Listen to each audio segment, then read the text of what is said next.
தமிழர்களின் பண்பாடு கலாச்சாரம் கொண்டாடும் வகையில் தைத்திருநாளாம் பொங்கல் திருநாளை முன்னிட்டு மாட்டுப் பொங்கல் பாஜக சார்பில் கோமாதா பூஜை நடைபெற்றது. தை திருநாளாம் பொங்கல் திருநாளை முன்னிட்டு மாட்டுப் பொங்கல் விழா 16/1/2026 அன்று சென்னை கோமாளீஸ்வரன்பேட்டை பாரதிய ஜனதா கட்சியின் நிர்வாகியான கோழிக்கடை கஜபதி அவர்கள் இல்லத்தில் கோமாதா பூஜை நடைபெற்றது. இந்த நிகழ்ச்சியில் பாரதிய ஜனதா கட்சியின் நிர்வாகிகள் மற்றும் இந்து முன்னணி சார்ந்த நிர்வாகிகள் விஜயகுமார், சோமசுந்தரம், மார்க்கெட் பாஸ்கர், சத்யராஜ், ஜெயா, பூவை சங்கர், சிவானந்தம், ரஷ்யா மகேஷ், பத்மநாபன், அரங்கண்ணல் ஆகியோர் கலந்து கொண்டனர்.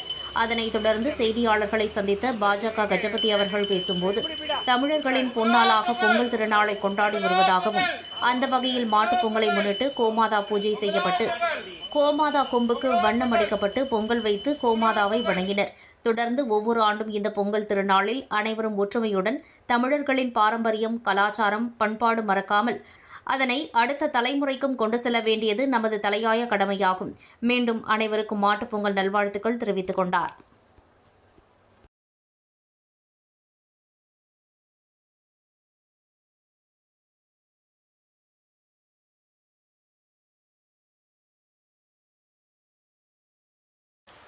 பொங்கலோ பொங்கல், பொங்கலோ பொங்கல், மாட்டு பொங்கல், பொங்கலோ பொங்கல், மாட்டு பொங்கல்.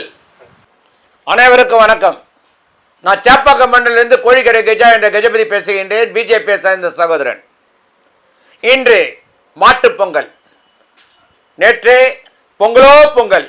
இன்று நம்மளுக்கு உழவுக்கு வேண்டப்பட்ட பசுமாடுகளுக்கும் பெயிண்ட் அடித்து வர்ணங்கள் பூசி மிக சிறப்பாக கோமலீஸ்வரன்பேட்டையிலே சோமசுந்தரம், அரங்கண்ணல், பத்மநாபன், ஜெயா மற்றும் பலர், விஜயகுமார், சிவானந்தம் அவர்கள் பலரும் வந்து மிக ஊர் மக்களும் அனைவரும் வந்து சிறப்பாக சிறப்பித்து தந்தார்கள்.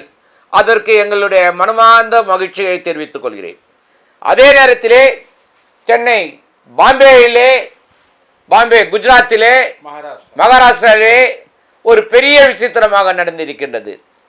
நம்முடைய அண்ணாமலையாரை துரிதமாக அந்த சிவசேனாவை சேர்ந்தவர்கள் காலை வெட்டுவேன், கை வெட்டுவேன் என்றார்கள். ஆனால் இன்று அந்த பிரசித்திப்பான கவுன்சில் எலெக்ஷனிலே காலை வெட்டுவேன், கை வெட்டுவேன்றவர்களுக்கு ஒட்டுமொத்தமாக ஓட்டையே அவங்களுக்கு போடாது செய்துட்டாங்க. அதுதான் ஒரு பெரிய மகிழ்ச்சி. அதாவது இதுவரையிலும் சிவசேனா பால் தாக்கர் தான் இருந்தார். பால் தாக்கர் போன தாக்கர் இருந்தார். அவரும் இன்று கடைசியாக 53 ஆண்டுகளாக சிறப்பாக செயல்பட்டு கொண்டிருந்தார். உண்மையாகவே பார்க்க போனால் அங்க தமிழக மக்கள் தான் சிறப்பித்து தந்தார்கள் என்பதை தெரியப்படுத்துகிறேன்.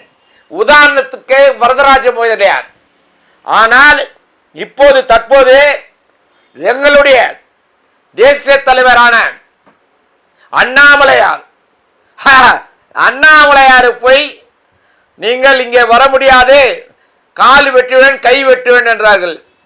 அவங்க என்ன செய்தாங்க, ஓட்டு போடுறதே வெட்டிட்டாங்க. அவங்களுக்கு ஓட்டு இல்லாத சிறப்பித்து தந்து நம்ம பிஜேபி ஆட்சிக்கு வந்து விட்டது. கவுன்சில் எலெக்ஷன்ல அங்க வந்து விட்டது. ஆகையால் மோடிக்கு பலமா வந்து விட்டது.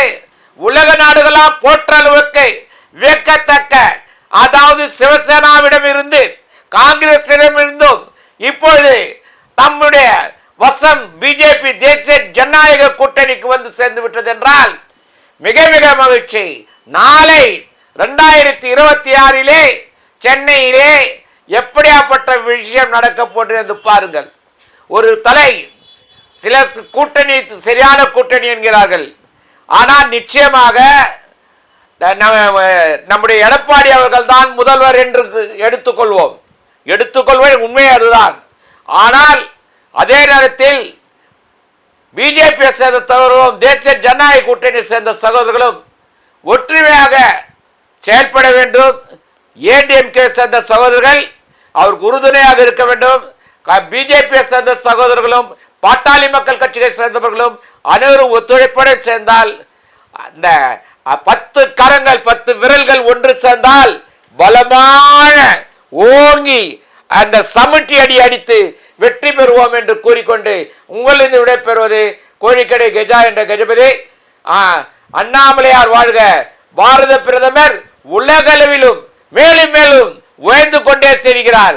இன்னும் சில ஆண்டுகளில் முதன்மையா தேசிய லெவலில் முதன்மையாக இருப்பார். அதாவது உலகளவில் ஒரு பெரிய தலைவர் நாம் தான் என்று கூறிக்கொண்டு நாம் பாரத பிரதமர் கரங்களை வலுப்படுத்த ஒற்றுமையாக இப்போது அந்த சிவசேனாவுக்கு கிடைத்த நம்முடைய மராட்டியா பாம்பேல கிடைத்த வெற்றி போல் தமிழகத்தில் கிடைத்து விட்டால் பலசாலி ஆகி விடுவார். ஒற்றுமை இருக்கின்றது. அந்த ஆண்டவனை வணங்குகிறோம்.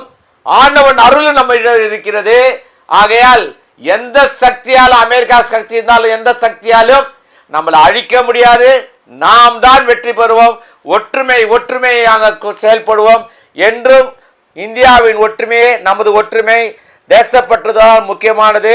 பல தலைவர்கள் மறைந்திருந்தாலும் சுதந்திரம் வாங்கி கொடுத்தாலும் அவர்களை மறக்காமல் நம்முடைய பாரத பிரதமர் நரேந்திர மோடி அவர்கள் மிக சிறப்பாக மதுரா மாயாவிலே கோயில் கட்டி சிறப்பாக கொண்டாடுகிறார். நாளை திருப்பரங்குன்றத்திலே கொடி ஏறப்போகின்றது என்பதை தெரியப்படுத்த வேண்டும். வாழ்த்துக்கு நன்றி கூறி விடைபெறுகிறேன். நன்றி, வணக்கம்.